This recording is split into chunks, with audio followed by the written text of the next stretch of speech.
Hi friends, Chandrasekhar here again. Now we are going to talk about Leo, Simha. Simha means a lion. The Rashi which is called lion, Simha. Its other name are Leya, Mrugendra, Kanthirava. Don't confuse this Leya with the way Jaimini uses Leya. That is according to Katapayadi. So your becoming third and then year become the first, so make it 31 and then rather 13 and then divided by 12, so you get 1, that is Lagna. No, this is plain simple Sanskrit. It has nothing to do with Katapayadi. So Leya is also one of the names of Simha Rashi, the Leo sign. Now we have already seen the 4 Rashis. We know there are 12 Rashis in the zodiac about which we are talking, and these are divided into 3 parts, those 12 Rashis. So first part is over by Karka, that is Cancer, and you will observe that first pada of Ashwini begins from Mesha, Aries, and as we complete the Karka Rashi, when you see that sometimes there are 2 padas in one Rashi of one constellation, and one of other, sometimes 3 and 1 and so on. Again from Simha you get the first pada of the first nakshatra, that is where it begins. So it is Magha, all 4 padas, all 4 quarters, then Purva Falguni 4 quarters, and first 1 quarter of Uttara Falguni. This is the Gandanta, the end of the last Muhurta or last pada of there are differences of opinion about what is exactly Gandanta. For me it is a very small period, very specific period, but there are different methods of looking at it, and that is called the Gandanta. This is the Rashi Gandanta, isn't it? So you have to understand, so this is a different part that begins now from Simha onwards. Now Simha as Mrugendra, that is the Indra, the king amongst Mruga. Mruga, as I told in the earlier lecture of mine, is also nomenclature for all animals, especially the wild animals. That is why Mrugaya, hunting was called Mrugaya, that was done by the king. Its lord is Surya. It is the 5th Rashi in zodiacal order, so it also represents stomach of the Kala Purusha, which we have already seen from Lagna. This is from the assuming Mesha as the Lagna, when we draw a chart, it is called the natural zodiac or natural chart. It is, it is an odd Rashi, Oja, so it is cruel or harsh. It is called Sattvic Rashi, but Sattvic not as in the religious type of word. Sattva means strength. It is 4-legged Rashi. Leo is 4-legged, lion is 4-legged. It is said to be white, but some think that no, it is a bit dark. I think the colors of Rashis are more in tune with the colors of the animals that are said to represent those Rashis. So it could be somewhat like, that is my opinion, of course, like sandy color, color of the lion. All of you must have seen lion sometime or other, and that is the color of the Rashi. It is a Kshatriya Rashi, so it is a fighter. It is from the fighting class, and then it is Agni Tatwa. We got Mesha as Agni Tatwa. Now once Gandanta is over, again it repeats. So Simha is Agni Tatwa, the fiery Rashi. We generally find that they have a strong body, but the chest is large, and generally you will find there the body will not be exactly proportional. Usually the chest and the upper part is a bit larger than the lower part. It has small waist, generally broad face, very slow to anger, but when angry, yes, a lion can do something with you. And there are marital issues. The reason is it represents king amongst planets, and king always wants more than what he already has. Otherwise, he would never remain a king unless he wants to expand into others. He wants his sovereignty to be expanded to others. And as I always said, the sages have chosen those animals to represent those Rashis with a very particular view, because they were good breeders, they knew animals. We should also know animals nowadays. Of course, with the modern era, we are going away from nature, but yeah, nature is, because the planets are also part of the nature and universe. The animals don't talk to you, the planets also don't talk to you, unless you understand their language. So, even if you look at the lion, he doesn't hunt by himself. He needs somebody else to hunt. The lionesses hunt in a pack. The king doesn't fight. It is the commander-in-chief of the army who will go and fight. But what the king wants? He wants the lion's share. See, now you can see the reason of Surya being the king, his Rashi being Simha, it having some certain great characteristics. Lion always goes for the stomach of the animal. That is the lion's share. Then he allows others to eat. He imagines that he has the authority to get everything, even if he doesn't do anything, because of his size. Wants to show himself to be larger than what he is. And generally, one trait that I have observed, you will also observe. People with Leo rising or with moon in Leo Rashi generally would be never satisfied with what they have got. They will always think that this recognition or this honor or this job or whatever has come at a bit late in life. They always think that it should have come earlier. And this runs through this streak of wanting more and always thinking that he has still not got what he deserves is a very great peculiarity of Leo Rashi. They are capable of ruling, there is no doubt about it. Now we have seen that Cancer is also king.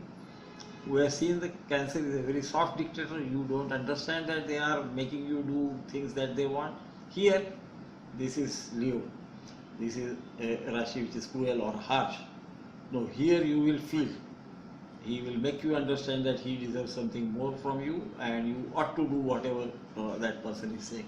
So they are a bit authoritative, a bit egoist also, if I may say so. Or knowing their own value and wanting to let others also know what is their value, which to their mind is greater than what they have already achieved, and they should always get more. So where does it live is another thing that you are generally interested in. So Leo or Simha Rashi is said to dwell in forest. Some think that it dwells in hills and caves. I would think forest and caves is fine. A lion does that, and all these names were always given in this fashion so that we understand exactly what is happening.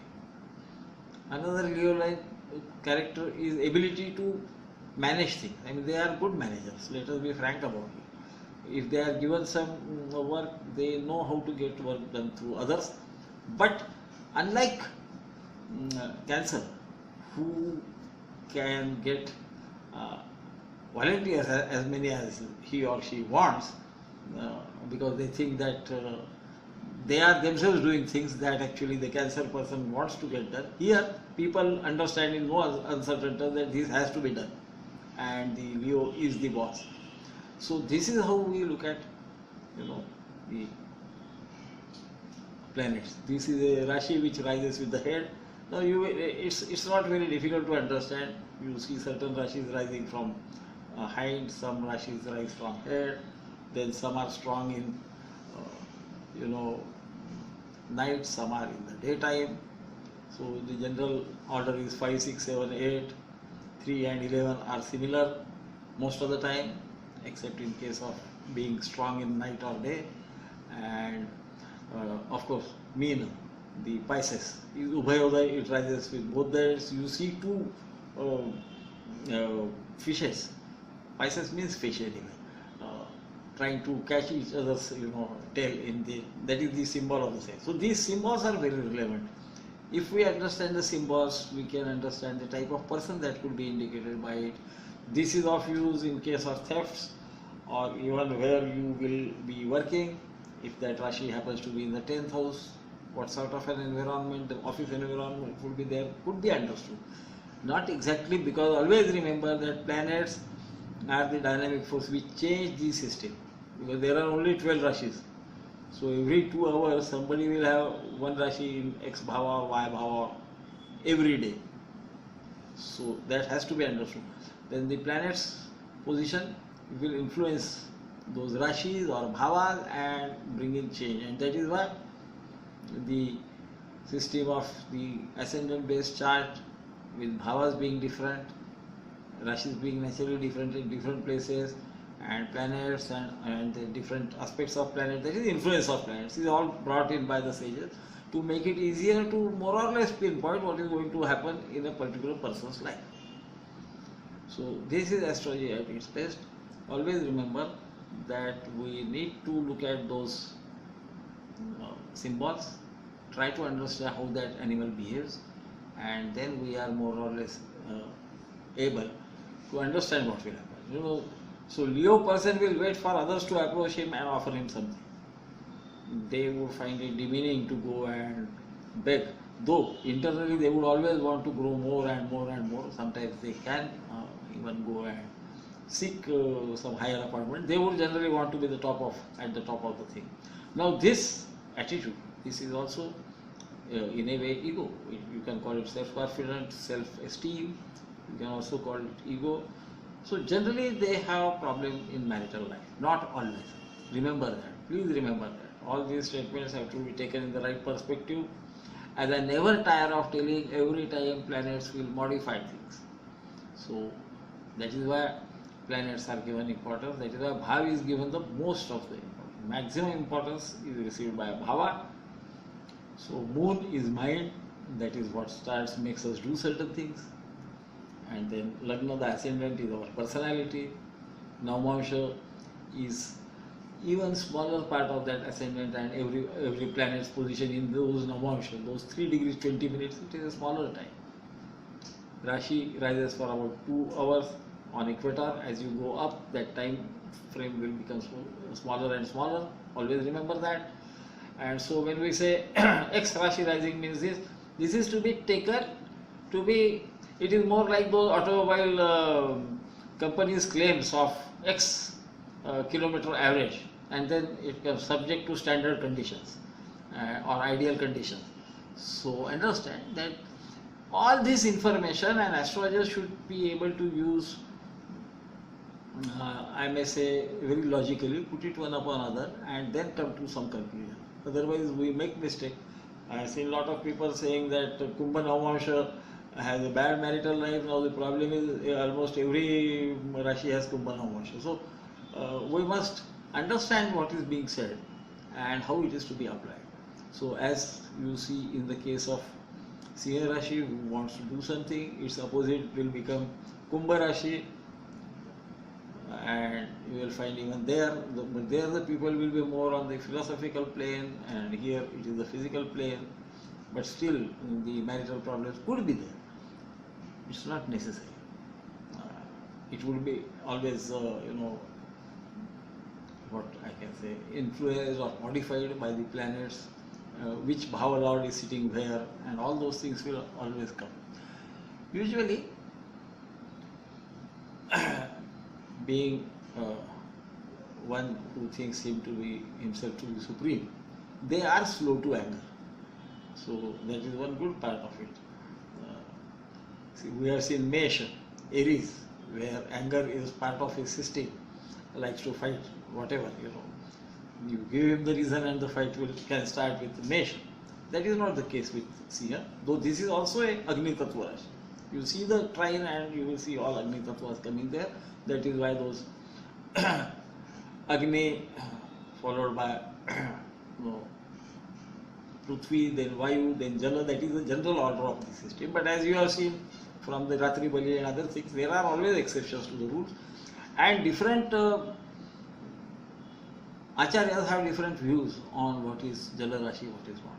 So my friends, I think this is enough for understanding the nature of Rashis. We have already seen Grahas, we have already seen Bhavan. I am giving Rashis at the end. Generally all books start from Rashi. But in case of interpretation, it is bhava which is the most important. The grahas modifying it are next in importance. Then because they are also bhava lord sitting somewhere or other, and then comes Rashi, which only talks about, as I said in the last lecture and as explained by many learners, it shows the environment where it could be. Something is lost, where could it be? Could it be in forest? Could it be in some cave? So cave could be even some small niche in a cupboard, and that is how we use this information to make the best out of it. So my friends, I take your leave. I will not go on boring you again for a long time. The subject is serious. Whatever you more you want to know, you can learn from the standard text. My books are there down below. I have given the links to them. But you need not purchase my books.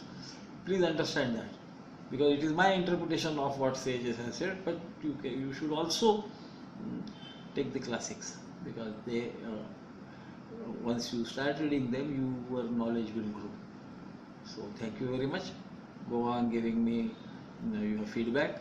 I am sure many of you may be thinking that on Rashi I am not talking much, but no, that is not the case. I am trying to get these in order of importance, starting from the most important.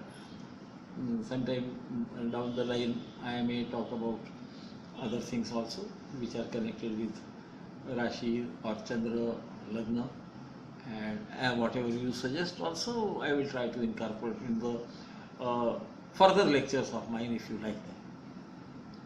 See you again, and good night. I record it at night.